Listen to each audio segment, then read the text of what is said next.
Well, cold weather's just around the corner for some of us, and for a lot of us, it's already here. And you're thinking of jumping on a diesel heater bandwagon. Well, there's some questions as to which one is the one for you. Stick around, and maybe I can clear it up showing you some of these here.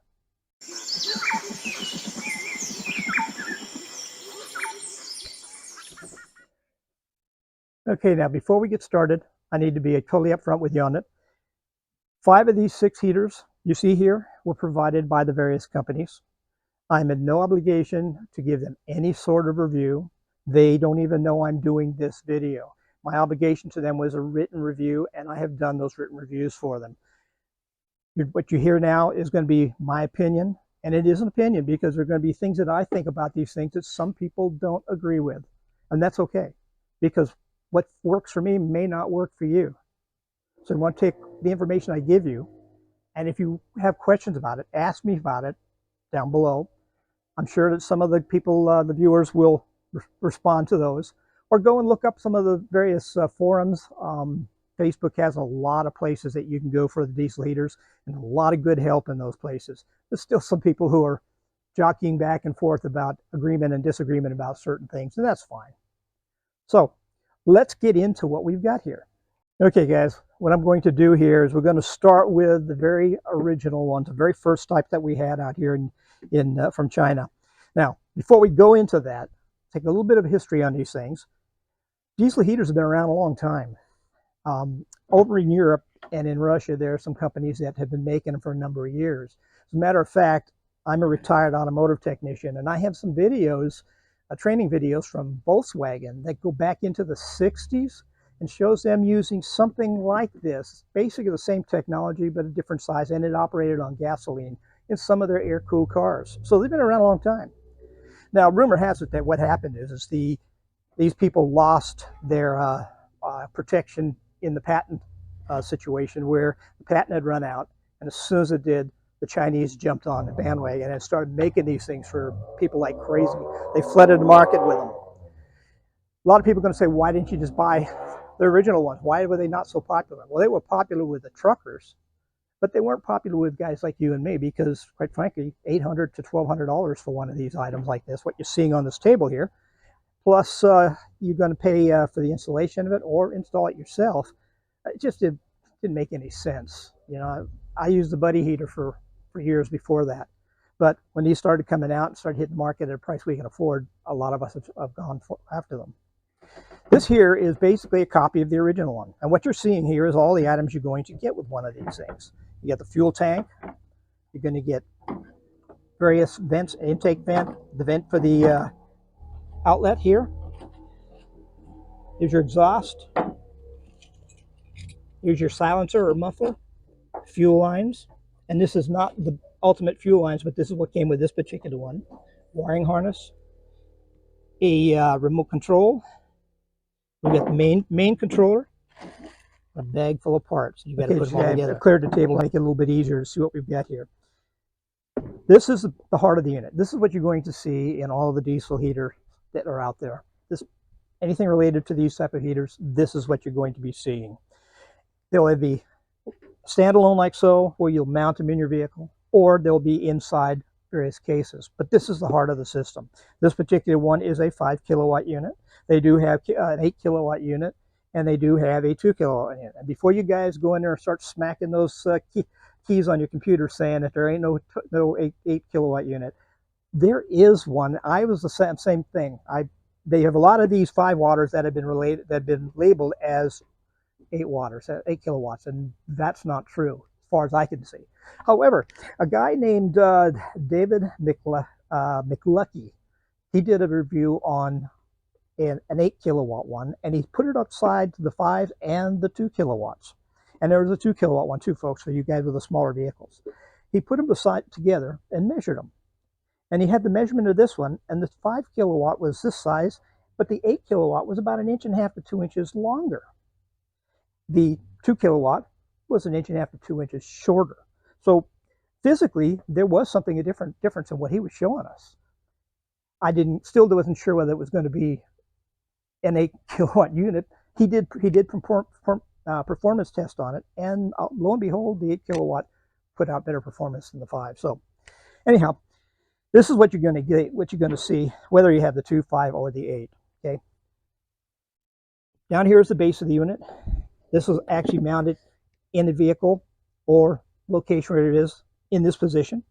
You can put it on the side as long as you have the igniter or the glow plug in the up position. Okay. Right here is the exhaust, and there'll be a tube coming off of the exhaust. Right here is the intake, and there'll be a tube coming off the intake. This is your fuel inlet, and this is where the fuel pump will be pumping fuel into the unit. Inside the unit, let this open, let you look. This is what you're going to see inside. You look at this, there's a lot of fins on it. The fuel will go in here, and air will come in here. There's a fan here, and the fan has got a motor down here with a fan blade on the outside, which runs air across here, and a blade in the inside, which will run air, suck air in through here, and then exhaust it. Now, what happens is once this igniter or glow plug lights the flame in there, this will shut down. The fuel pump will start pumping more fuel into it, and the flame is going to be held right in the chamber right underneath here. Such as like the Volkswagen air-cooled engines, Corvair air-cooled engines, airplane engines, or motorcycle engines, they all have these fins on them. And these fins are being used to dissipate the heat. So what they've done here, as opposed to dissipating the heat to make the internals survive, they had the internals feed the heat to here. Air comes in through the inlet, blows across this and out. It picks up this heat, dissipates the heat into the airflow, and then this is ducted into the area where you want to keep warm. Pretty interesting thing, and it's a very simple setup. Very, very simple. Okay, now that we know the basics of how this works, like I said, I wasn't going to get real deep, but you get at least the basic idea of what's happening with it. Let's take some measurements on the 5 kilowatt unit. Then you can add a little, 1.5 inches to 2 inches for the 8 kilowatt if you decide to go with that, or bring it down, subtract the 1.5 inches to 2 inches for the 2 kilowatt. On this one here, we'll go from tip to tip, looking at 15 inches from here to here. From here, bottom to top, it's just under 5.5 inches. And the same way here, a little under 5.5 inches. This thing here is the ports are going to stick up from the base of the thing 1.5 inches. Okay, so you can see what we've got here and how it will fit your particular vehicle. Now, if you're going to mount this thing, it's usually mounted inside the vehicle. There have been some rare occasions where I've seen guys actually mount them outside of a vehicle. People will use them in their houses. They'll use them in their sheds, their garages. You can use these things pretty much any way you want to set them up. These are popular to take and put in your own cases. Build your own little box, put them in your box, and then it'll fit exactly the way you want it to be. So if you're of the mind of doing something like that, this is the way to go. It's the cheapest way to go as far as getting into the diesel heater thing, but then of course you get the expense of the casing and what have you. Okay, performance-wise. Which one would fit your needs as far as performance is concerned? You know what the dimensions are. You can determine what dimension is going to fit your particular location. Performance-wise, this thing here is good for basically, such as, let's use a trailer for an example. A mid-sized trailer, 15-foot larger, it will work just fine in them. If you've got a large trailer and it's 20-some feet, almost 30 feet long, you're going to want the 8 one, or you're going to want 2 of these. You got a small trailer. I have a small trailer. It is like 12-foot trailer with a 9-foot box on it, and it's 7 feet wide and I think 6.5 feet tall at its highest point. The 2 kilowatt one will work just fine in my small area. You're running a little van, or you're running a small personal tent with 2 people in it, a 2-person, maybe a 4-person tent. The 2 kilowatt would probably be your best choice. The 5 kilowatt though, not bad to have, and I'm using the one I'm using here is a 5 kilowatt, and I just run it on very, very low, and that extends the fuel in it, the fuel usage in that thing to God all night long. I could go an entire weekend without having to fill the tank up on that thing. So which one is the one you want to use as far as the temperature is concerned? Smallest one for small sections, the medium one for sections maybe 15 feet and under in length and maybe 8-10 feet wide, and then the larger one for the big trailers and big rooms. If you've got a garage you're trying to heat up, these things are really hard to try to heat a full garage up, but you want to go with the maximum, go with that big 8 one if you can find it, or a couple of these.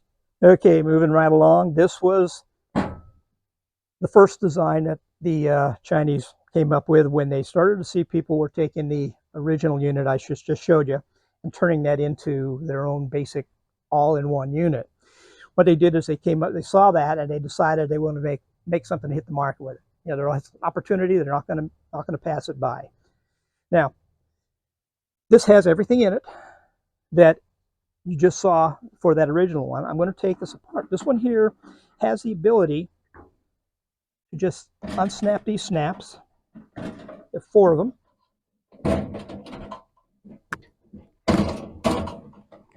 You take the cap off, undo the snaps, take this out, and lo and behold, there's what I tell you about that. There it is.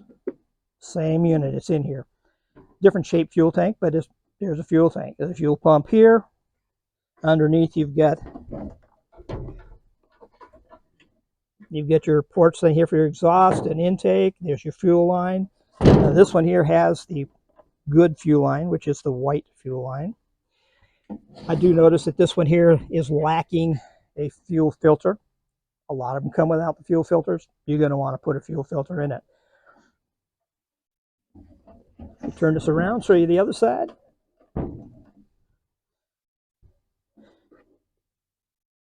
This one here is for 12 volts or 24 volts. So that's another thing you want to keep in mind.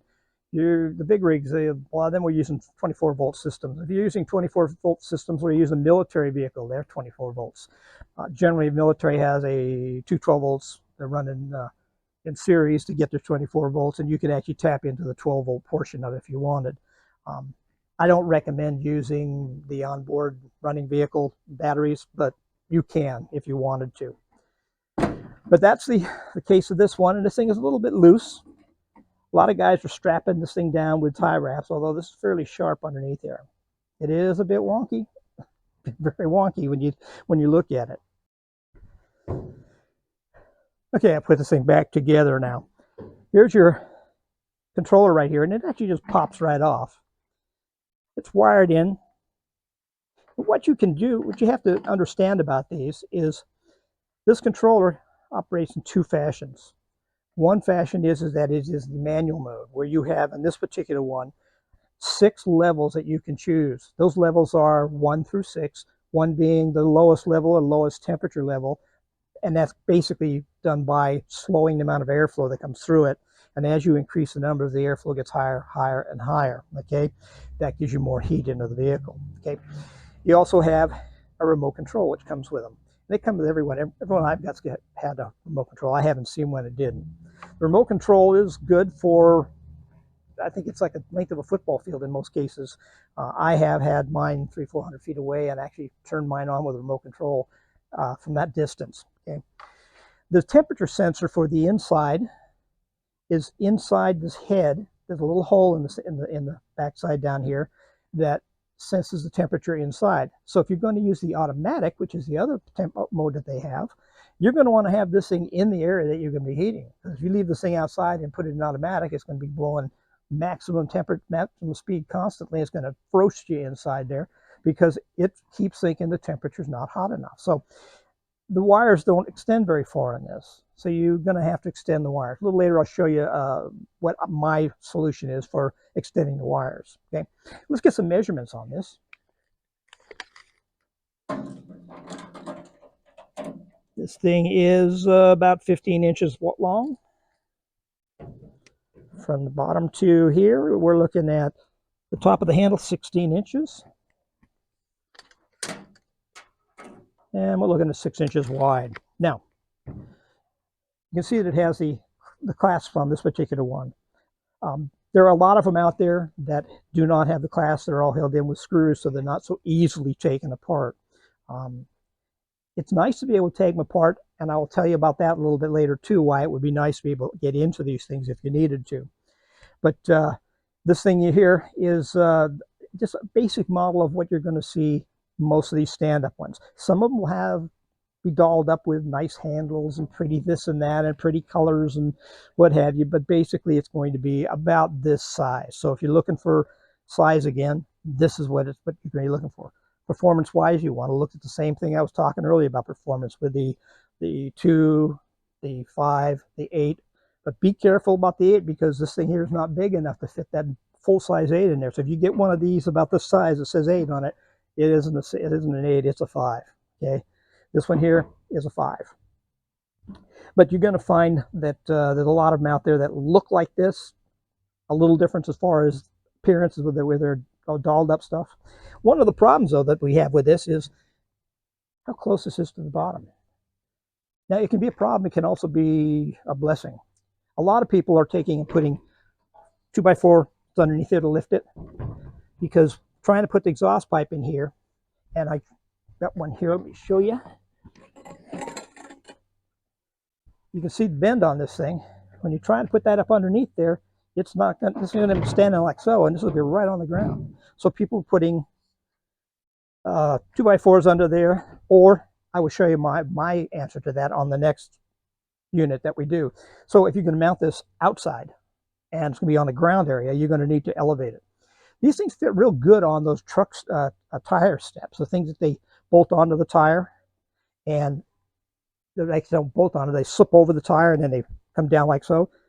You could cut holes for the exhaust and the intake, 4 holes for the ends here, and this will fit right nice on one of those.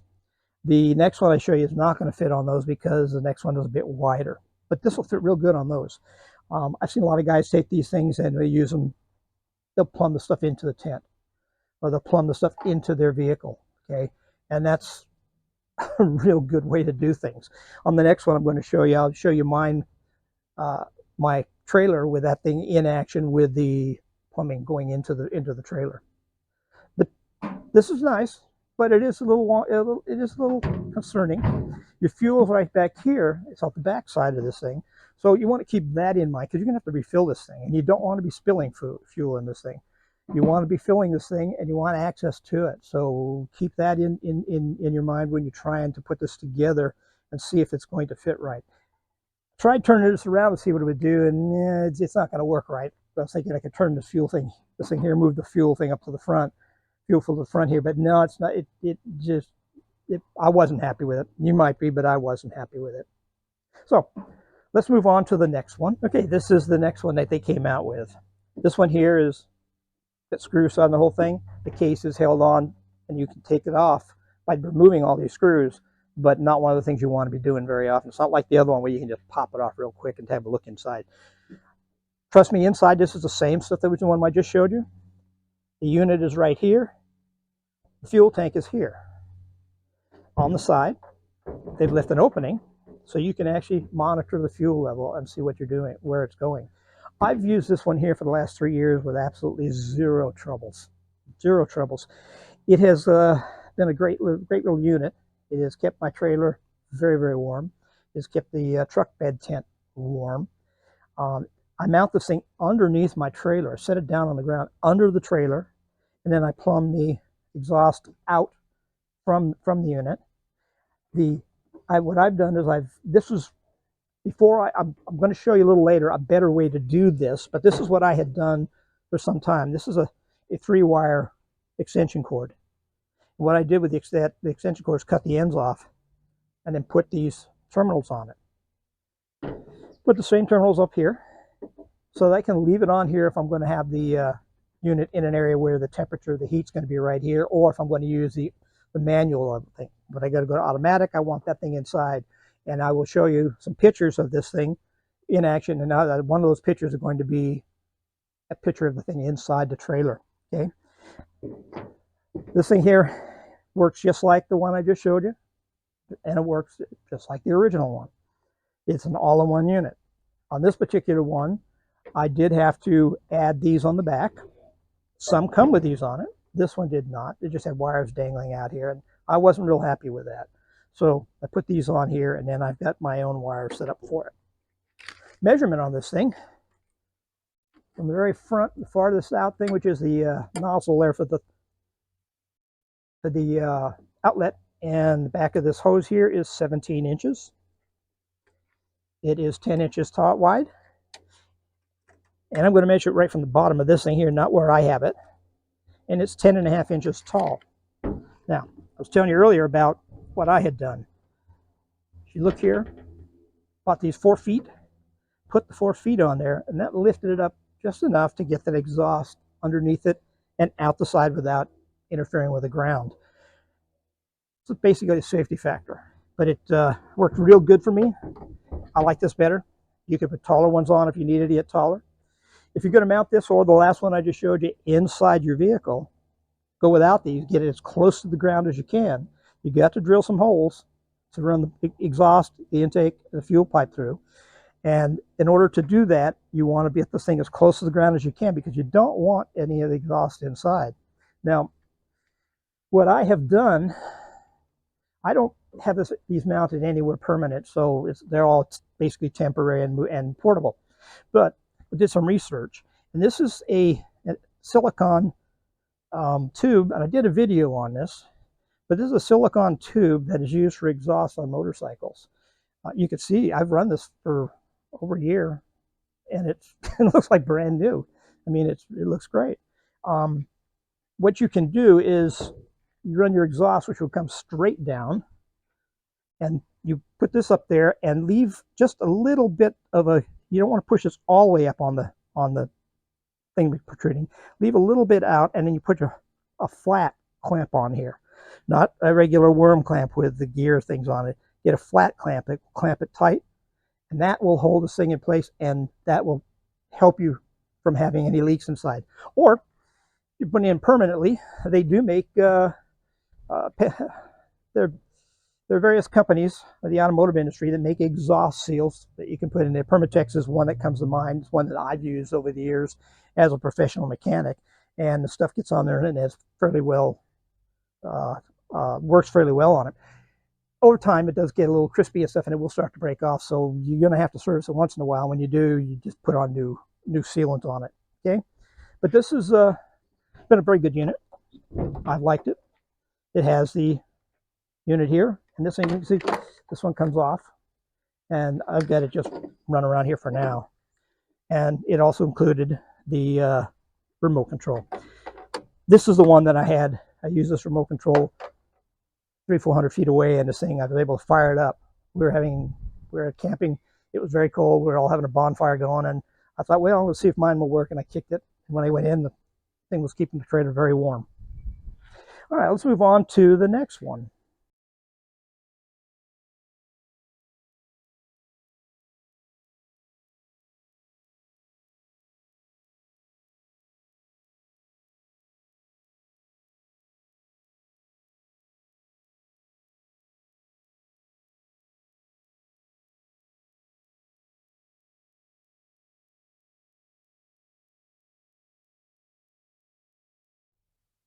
Okay, before I go any farther, I kind of neglected to mention the companies. I did tell you that this one here was H. Calori. This one here, a company called Gearzar.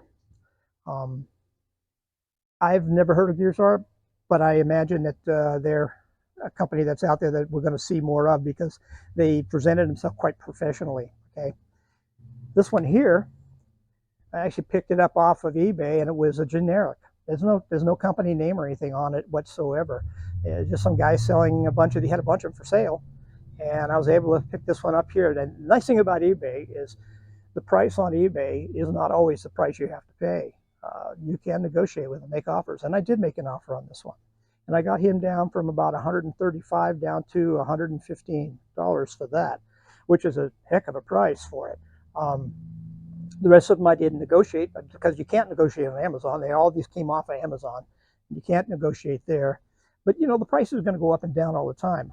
I hit this guy during the summer, middle of the summer. It was like 120 degrees here where I live in Southern California. And I ordered from him there at that point in time, and I'm sure he wasn't selling too many of these diesel heaters. So in order for him to get some cash flow, he accepted an offer of $115, and got to me in like 3 or 4 days, and it's been a dream to use. It's been a great unit. What I'm going to have right here, this is an H. Calori.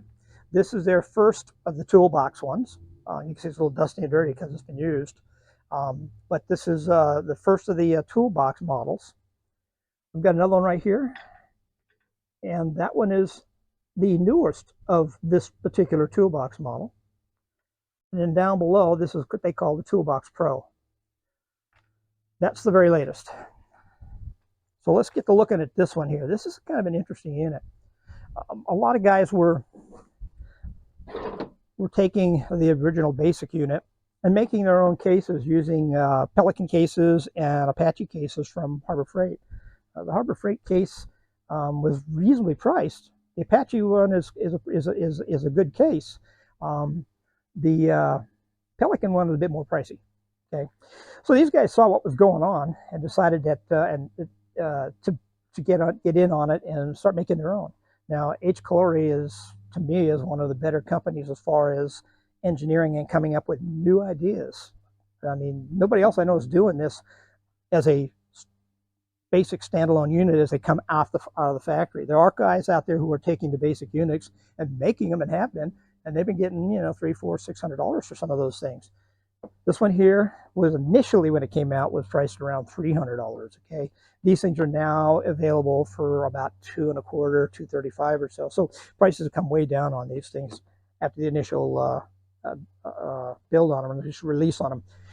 The case is not a single case like the other ones I mentioned are. This case is in pieces. Each of these pieces are put together. Okay, so it looks like a case, but it's not really a case.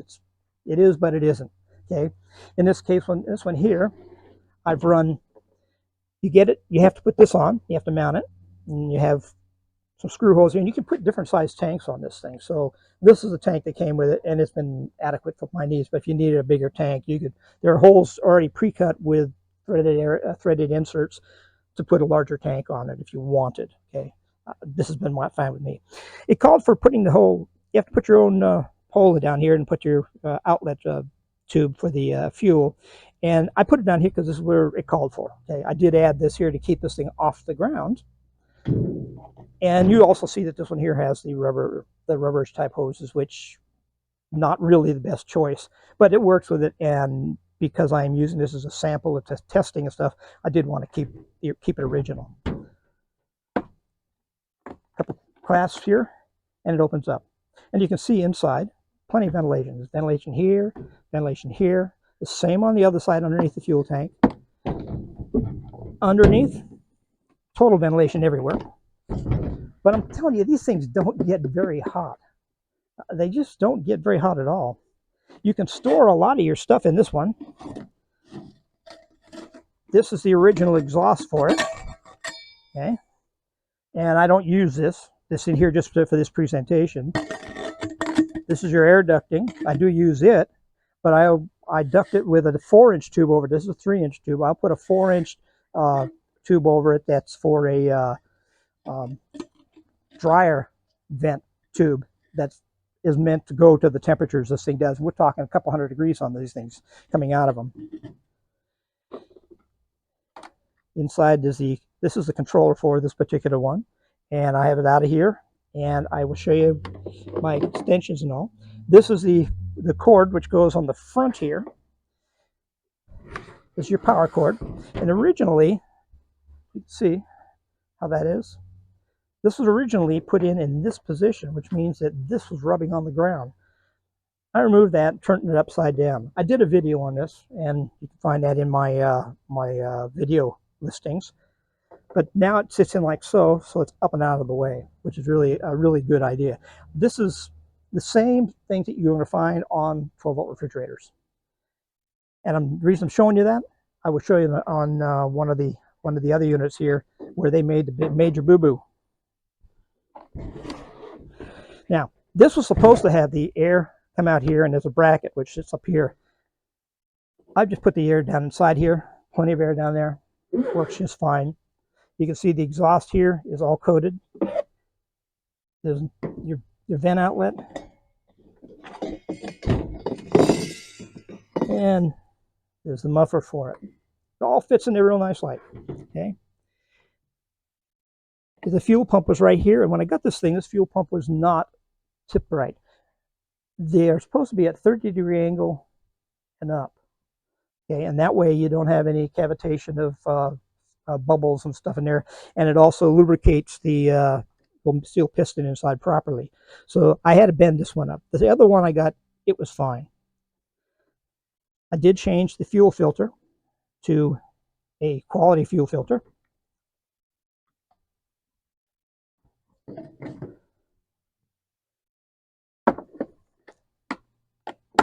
This one does have the remote control. This is non-Bluetooth. This is just a regular unit. It has 6 speeds for manual, and it does have the automatic. And let me show you where that hole is. The hole right there, that's where the temperature sensor is for inside.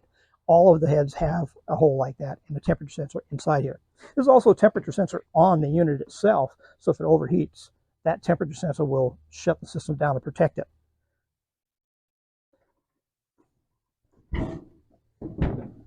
The exhaust goes right here, and it goes inside this tube here.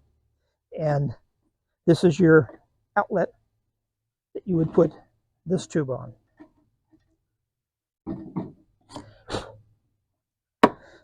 Not a bad unit. Best thing about these units is they're just cool looking. They just look so cool. They're very popular. You got a lot of guys who are buying these things. One of the big problems, though, I will say about it is this is a rather brittle case. Mine doesn't feel brittle. It feels pretty good, but I've seen them where the case has been shattered on the ends here, mostly. And there's been a lot of guys complaining about that. Mine, both of the ones I got, had no problem whatsoever. They arrived. I was dreading it, thinking I'm going to open it up and it's going to be busted, but they weren't. They were fine. Okay, this one here is basically the same as that one, the one I just showed you. There are some differences in it. Okay, one difference is this right here. I did this. This comes with the same underside fuel fitting, and what I've done is got a standpipe here and put the standpipe in the top and cut it off just about a quarter inch, maybe a third of an inch off the floor of the tank here. We don't pick up any debris, but this way here I'm comfortable that it's not going to leak. This one also has the tube which runs away from the ground, and I don't have to worry about it dragging on the ground and getting fouled on anything. I like this setup better, and had I not wanted to go with the other one to make it original, I would have done this, but I wanted to keep one of them at least original and then modify the other. Okay, this one here, basically all the same. The dimensions are exactly the same as the previous one. This one is a 5 kilowatt unit. In fact, I think all of mine are 5 kilowatt units. As you can see, everything's the same down inside there.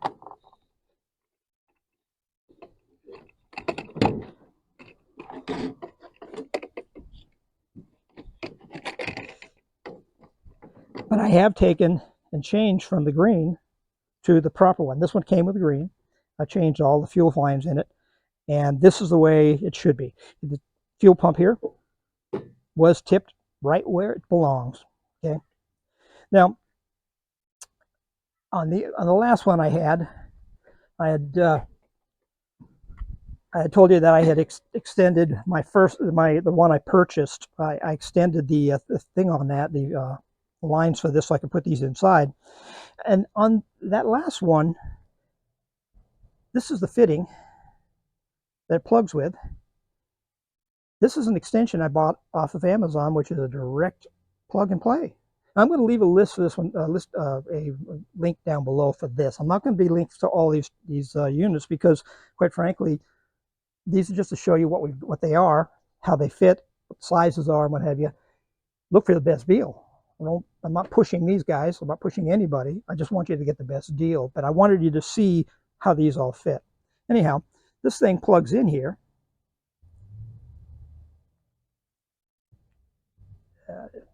Anyways, it plugs in, and then you can extend this thing 8 feet. It comes with 16 feet of this, 2 8-foot long links on it, and you can extend it a long ways. This thing is really, there it is. This it's ready to go. I mean, it's just plug and play, and you got it done. When you're not going to use it, you just plug it back into the original one. Now, the fitting on this one here, this fitting here, off of this one, does not fit that. It's different. And all of these got different fittings. The early ones had like a triangle type fitting with 3 things, and they all were the same for quite some time.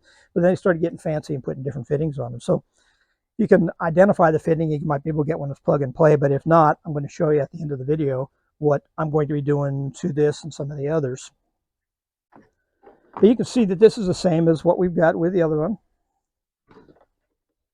It does have the difference right here. This is the big difference.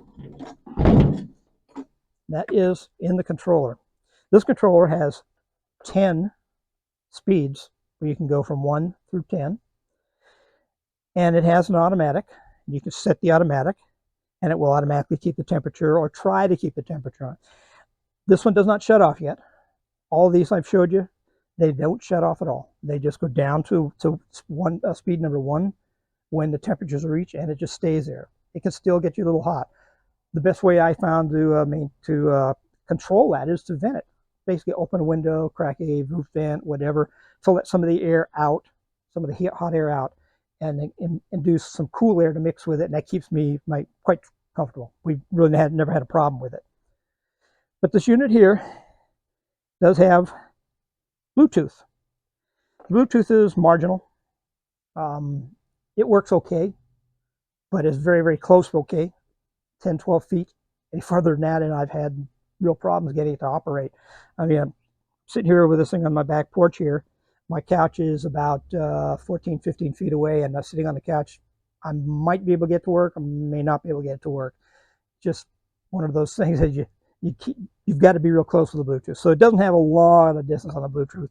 But again, this thing here, I walk across the street and hit the button, and it comes on, goes off, goes up or down in temperatures. And that's all you can control it. You can turn it on, you can turn it off, you can turn it up, you can turn it down. And that's pretty much it. Okay, this one here is the, need to have the measurements done on it.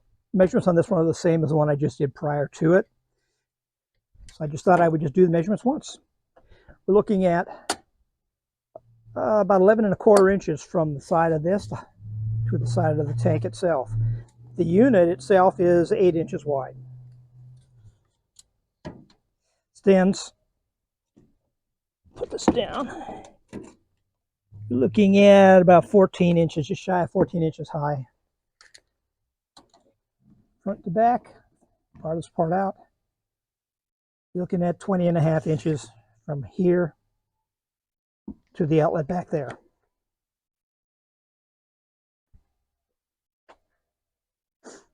Again, this one here is one that I would be using outside. I wouldn't be putting this one inside. The off-road guys, the overlanders, I guess they call themselves nowadays, they're real popular with these. These are real popular with those guys. They really seem to like them. I've seen them strapped up on the side of their trucks and stuff, or on the tailgates, and then they plumb everything up inside. Very, very, very cool looking unit. Again, like I said earlier, I said they just look real cool, and I like the way they look. Do they perform any better than the others? No, not really. They're about the same, but they are nice. Okay, guys, this is the last one I have. This is, in my opinion, the best of the bunch. It is the newest one from H. Calori. H. Calori has all these really neat ideas for these things. Before this one here and after the last one I showed you, they had one other, which was sort of like this, a little larger. Has wheels back here, and it has a handle which extends or pops back underneath here. Just kind of like that luggage that we have. You see it has the wheels on it and the collapsible handle. Same basic principle with it. Unfortunately, that one never popped up for me as an offer for me to look at. I would like to have seen it. But this one here, Kim, and to be honest with you, I think I'd rather have this one. This is the what they call their Toolbox Pro. I think the name Toolbox should have been used on this one, and the other one should have been a suitcase or something. But this is the Toolbox Pro. This is thing set up just like a regular toolbox. Undo the thing, pop it open. As you can see, there's the fuel tank. There's the unit. This is a 5 kilowatt unit. But and the wiring here is here. Fuel pump is down below. One thing I did find about this that I have a problem with is that the fuel pump in this item is setting flat. It needs to come up. There's no room under this to make it come up. Now, I did talk with a guy on Facebook, and he said that he's got his taken care of, where he's moved the fuel pump to a corner and been able to tip it up. And I'm going to try doing that. It also does not have a fuel filter in it. I'm going to be adding that too. So I'm going to take his lead and give it a shot. Now, this does not come apart because these are riveted in place. Okay, you can take the tank out. You can take this out, but the thing does not come apart. The top is made of plastic. The bottom is made of plastic. The side is made of metal. Closing it up, you just pop it in like so, and you're done. Underneath, you look here, and this comes with this plugged in there to keep dirt and stuff out of it. They've put the inlet right there and left it there. No tubes, nothing else. It's got a filter in it. And they put a 90-degree unit on here so this will come out the side with no trouble. You take your exhaust pipe, pop it right on there, and run it out the side. Makes it kind of nice, makes it kind of easy to do, okay? Put some feet on it so that it has lifted it some. And they have, I'm not sure I really care for these. I know this is going to break, but they get your unit, your control head is in there. This control head will be pulled out, and I will be modifying it so I can put it inside with me, because I'm certainly not going to put this inside with me. It has here on the side here, it has a fuel gauge, as you can see. This one also uses, has a remote control and that door. And none of these units I'm showing you are watertight. Inside, in fact, inside here, you've got water hole here. You got a hole right here where water could get into it. So, you know, they're not watertight. So you want to keep that in mind. You want to shroud it, put something over it, an umbrella or something over it if you're going to put it outside, which you could do. One of the things this has also is the Bluetooth, and the Bluetooth on this one and the last one with the Bluetooth, they have a fuel gauge. What you do is you top your fuel tank up, then you go into the program and basically advise it that it is full. It knows how big a tank you got, okay, based on the head is programmed to match the tanks. And what it does is it will count the little pulses. Each pulse gives a certain pre-metered amount of fuel out of it, okay, and that does not change. Just the intensity, the frequency of the pulses changes, but the amount does not change. And off the top of my head, it's something too. I can't quite remember what it is, but it's not important. Anyhow, what it does is it counts that, and it kind of gives you an idea that you can look at the Bluetooth thing, or you can look on the fuel thing right down here in the bottom corner. They have it right down here, and it'll show you how much fuel is left in your tank. So you don't have to crawl out there like I do with my orange one I showed you earlier, the one I've been using for 2 years, crawl onto the trailer to look and see how much fuel's in it. This will tell you in the ballpark. It's not accurate, not totally accurate. I've worked with it on both of them, and they're not real accurate, but close enough to say, okay, it's time to start thinking about putting fuel in the tanks. And I have a way I'm going to show you on that too, because one of the things that we've got here, I want to show you this on this one here, since I guess the last one I'm going to be showing you. As you can see, the air outlet is right here. The inlet is here, and you can see there's a gap between here and the actual thing on the back. There's your inlet. But there's a gap between this and the unit. Now, when you're putting fuel in this thing, you don't want to spill it.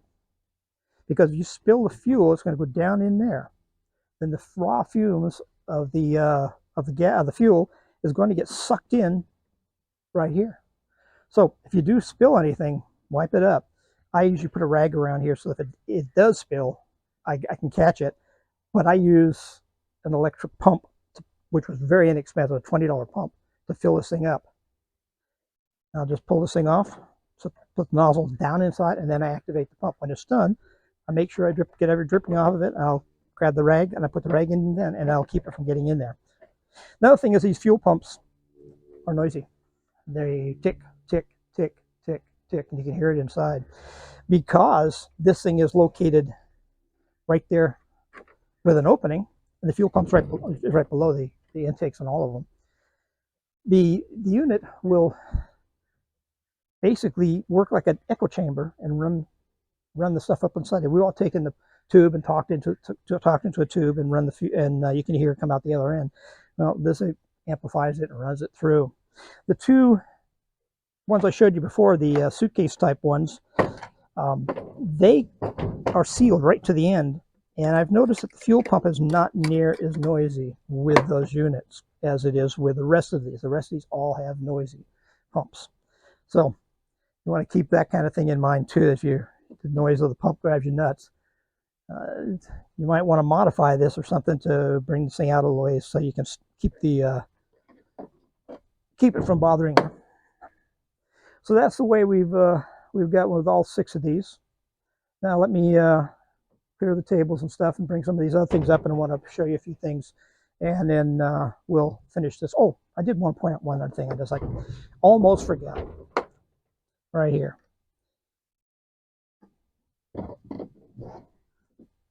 See that connector right there? That is for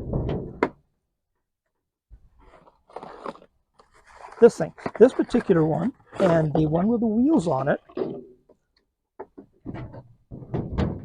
comes with a power supply. Okay, get its own power supply. And you do is you just lift this up, plug that in, and you're ready to go. Plug this in, and you're ready to go. The one with the wheels doesn't have this. It has this like this, but it also has 2 studs over here, and it has rings that go on those. The bad thing about this, you guys have computers and stuff, and if any of you have guitar amplifiers or anything, you recognize that. Your regular cord that plugs into the wall, the AC cord, and plugs into your amplifier, plugs into your PCs, uses that setup.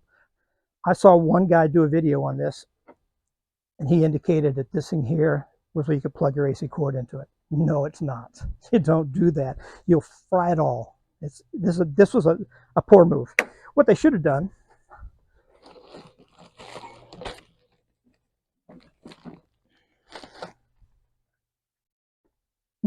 I thought I had it here.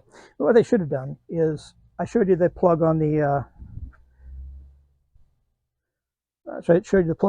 other suitcase one with the refrigerator type hoodie. That's what they should have put on here. They were already using it there. Why not just do that here? This is they're asking for trouble. I'm going to put a sticker on here. I'm going to say 12 volt only. That way, if for some reason this ends up in the hands of somebody else, they'll know only put a 12 volt in. Don't plug something else in it, because you'll fry the whole thing and it'll be worthless.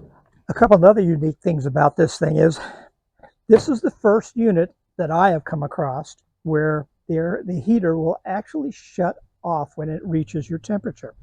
You dial in your temperature you want when it's an automatic. When it reaches a temperature, it will actually go through a shutdown mode and shut the unit off. When it drops 2 degrees Celsius below that temperature, it will then reignite it and start it up again and bring the temperature up. It's been summer, so I haven't had a real good chance to try it. I've tried it and it does work. My concern is will it, when it shuts down, it continues to blow cool air as it shuts down, will it basically give me a condition where I'm going to have a nice high temperature, and while it's in the shutdown mode and then restart mode, and it takes a while, this thing's going to drop down and then come back up. The temperature's going to drop down and come back up on me. And that may be something that might say that I don't want to use that. However, it does do that. Another thing, this is also the only one I know of where you can change that reading of Celsius to Fahrenheit. Now, you can't do it in the Bluetooth thing, in the app. That will always read Celsius on this particular one. But you take the control head here, and you go through what they call the F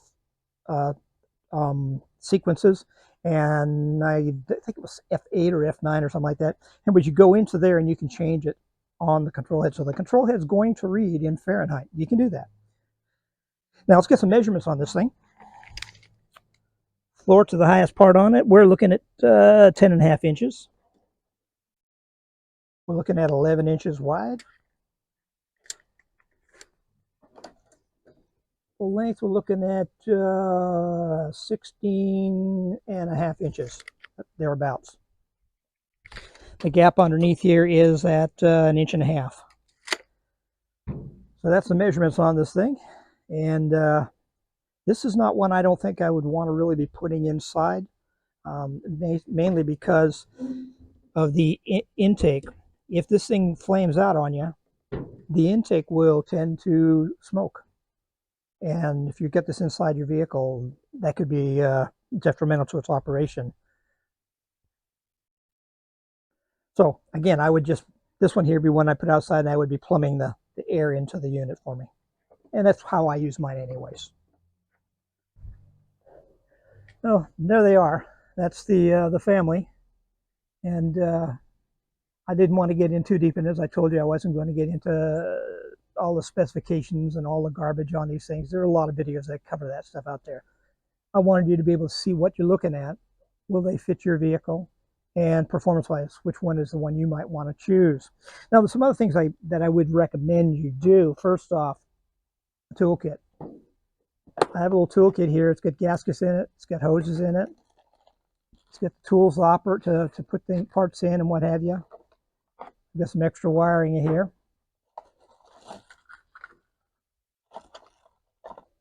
I do carry some extra fuel filters. I've got some regular tools to operate things. But we have parts. Now here we've got a glow plug. There's a sensor, a heat sensor, and there's some gaskets in here. These are things that you could have a problem with out there. And you know, if you're out camping and things give you problems, you don't want to get stuck out there where you can't get out there and have a good time. You don't want to have a situation where it's going to freeze you to death in there. Hang on one second.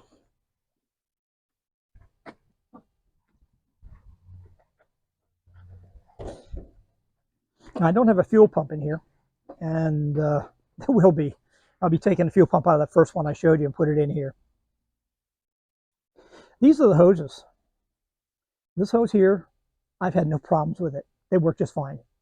But this is better. My concern with this hose, one of the things guys saying is this thing here, with every pulse it expands. But keep in mind, it expands, sure. When the pulse is done, it contracts. When it contracts, it then still pushes the fuel through. So as far as performing, I don't, you know, yeah, this does not perform as well as these. I'll be right honest with you, they don't. This works better than this. But if you have this, it'll work. The one I've been using for 3 years, this is what's in it. And I've got the hose to put in it to change, but I didn't because I wanted to just see what's going on. I am concerned about the Chinese rubbers and stuff like that. This stuff here could deteriorate. It doesn't show any deterioration after 3 years. But this is the way to go. This is the nylon hose. It doesn't expand or anything when the pulse is shot. It just pushes the fuel through. Again, this pushes the fuel through after the pulse. The pulse stiffens and just pushes. So yeah, it works, and they work fine. And I do carry a little extra just in case. But this is the fuel that the hose I would be using. Little toolkit. I picked this box up at the dollar store for $1.25, I think it was. And it holds just what I need.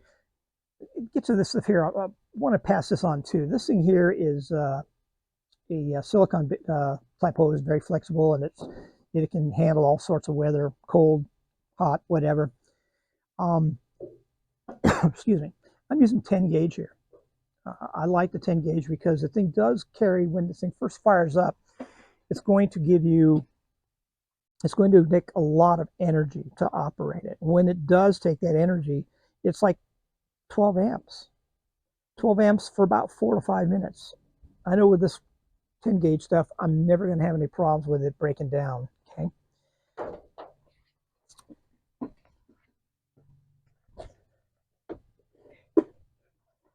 Now that brings me to this stuff, guys. These are the power supplies for these things.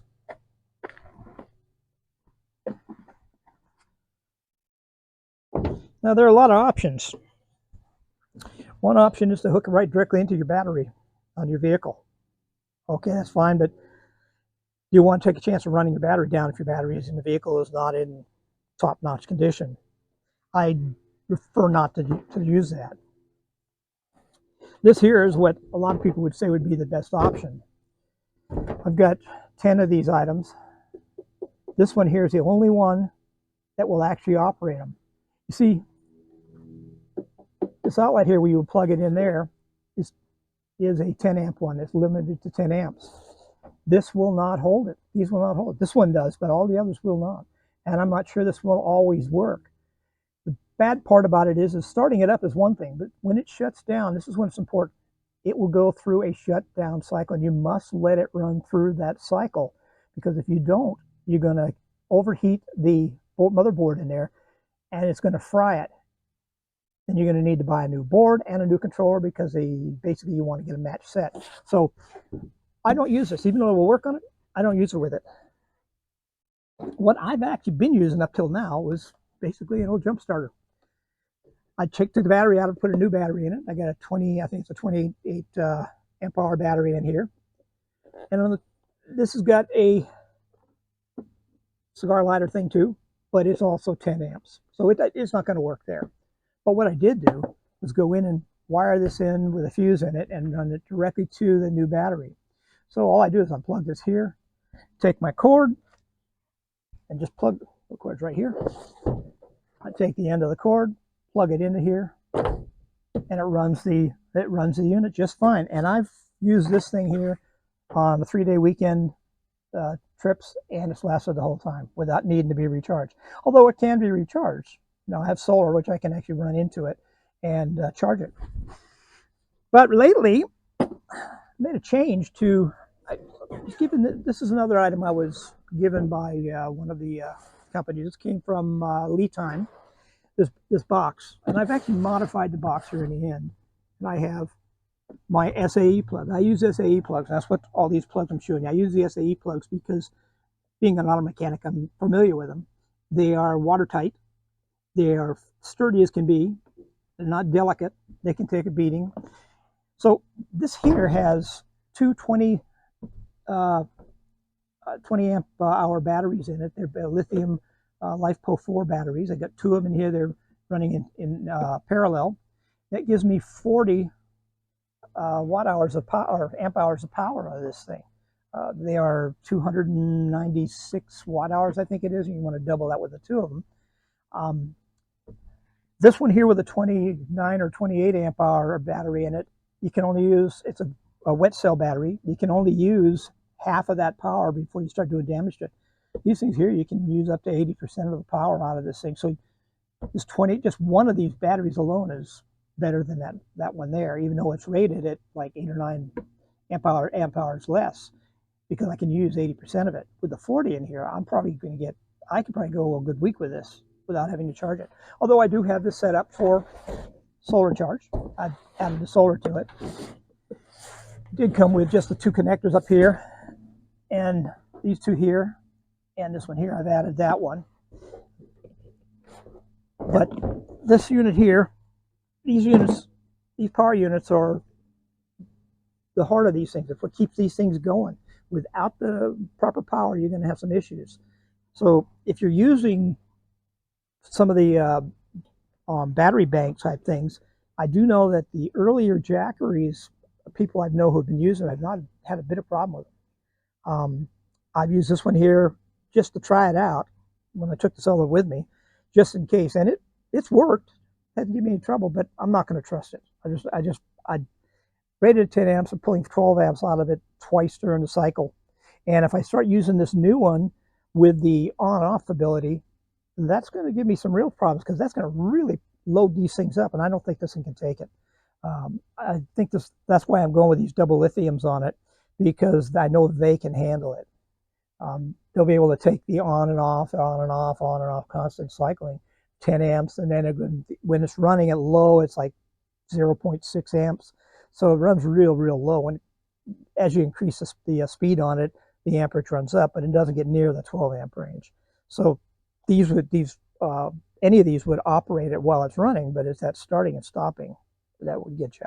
So with the multiple starts and stops of this new H. Calori one, I may have I'm definitely going to feel much more comfortable using this battery bank that I'm building. And, you hate to have to build something when you've got all these others, but it's the only way I can trust it. Now, a couple other things here too. First off, I did tell you about this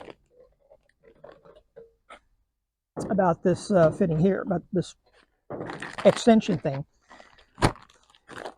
I will leave a link for this inside there, down below. This is the only one I was able to find, and it only fits one of these 6. But it comes with 2 of these. These are 8 feet long. And it comes with pigtails here. Pigtails are each end of it. So what I'll be doing is taking these other units and cutting them off here, and then soldering these on. And I do recommend you solder and heat shrink them. Don't just wire them together, put butt connectors on them, because the wires are very, very small on these things, like 22 gauge or something like that. You may have, they'll pull apart on you. So solder, if you don't know how to solder, get somebody who does know how to solder and solder them together, okay? But this is going to be, at this point, is going to be my go-to on it, because I have not been able to identify all the different connectors. So in the end, I'll probably keep 3 of these, and I'll have this on all 3 of those. Let's go with this here.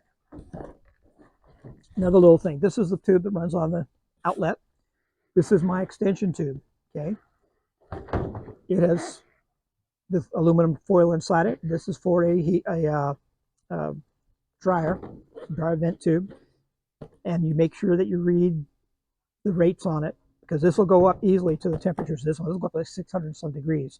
This isn't going to put out 600 and some degrees, but this will go up to that temperature. I've slided over it, okay? By sliding it over it, I can now clamp this 4-inch tube down on this 3-inch tube here. The reason I went with a 4-inch is because these things are notorious for what they call overheating. If enough airflow doesn't go across those fins in here that I showed you, that thing gets hot, and the sensor in there will say it's overheating and shut it down. I found that by using a larger tube and not having a lot of bends, you can't have a bunch of bends and everything. You want this tube to run as short as possible and as few bends as possible, so that you don't have any issues with it. There is restrictions inside with all these little things here, all these little coils. You have that inside too, so it does restrict all of the airflow. So if you put a 3-inch on a 3-inch, you might have a problem with overheating, and a lot of guys are, okay? So you want to think of that. And lastly here, this is the exhaust on it. And this is the exhaust that I use. I actually use both of these, believe it or not. This goes on the ones that are underneath the unit, like my orange one I showed you that I purchased. This goes on it, and then this comes out like so. I've got it wrapped in titanium exhaust wrap. They have fiberglass exhaust wrap. Both have worked just fine. That has slowly decreased the temperature on the outside of this thing. It's hot, but when you touch it, you're not going to burn yourself. If you touch this, you will. And if you touch the regular tube here without this on it, yeah, you're going to burn yourself, especially when you close up. But I run both of these, and I run this in there like so. And this thing is about 5 feet long. I'm at the maximum limit. They say that you can get a total of 270-degree bends in them. And that's as far as they want you to go on it. So I've got 190-degree bend here, and that's it. The rest of the stuff is pretty straight. So keep that in mind too. You can't take this and run it all over the place, just like you don't want to do with this here. You don't want to bend that thing and keep changing the angles, because it creates restrictions. But this thing here has worked very well with this length. I know some guys are going to say, oh, it's too long. It does work well. The best thing is I get this thing, because I leave most of mine outside, I get this exhaust a long ways away from the intake on these units. That way I'm not sucking any of the fumes in. When you do start it up, and when you do shut it down, you might occasionally get a whiff of diesel. Totally normal. But normally during operation and thing, I don't have any problems with it. Now, these are great little heaters. There are a lot of other ways of heating your vans and your motorhomes and your trailers and your tents and stuff. But I really do like these because they're inexpensive. They sip fuel. One of the tanks, my orange one, the tank on that thing will run me all weekend long. These things will just last and last and last. They don't eat a lot of fuel up. Energy-wise, electricity, they don't use much electricity as long as they're running. Starting and stopping, they do, but other than that, you're not going to burn a lot of energy out of them. So they're easy to operate. They don't cost a lot of money. They are going to need servicing. They're just like anything that burns fuel. You can have issues with them, and I recommend you go online and look at some of those too before you make a decision. If you're not mechanically inclined, take a look, see what some of these guys are doing to fix these issues where they take them apart and clean them out and everything. Because if you can't fix them in yourself, you have to pay somebody to do it. This may not be what you want. You may want to go with something else. Anyway, I want to thank you guys for watching. And I know I've been away for a while, and I do have some other things coming. I just kind of get burned out on doing this stuff. So I just put it away during the summer. Cooler weather's coming in, and now I can get out back here and do this stuff. So we'll see you next time around. Thanks for coming by.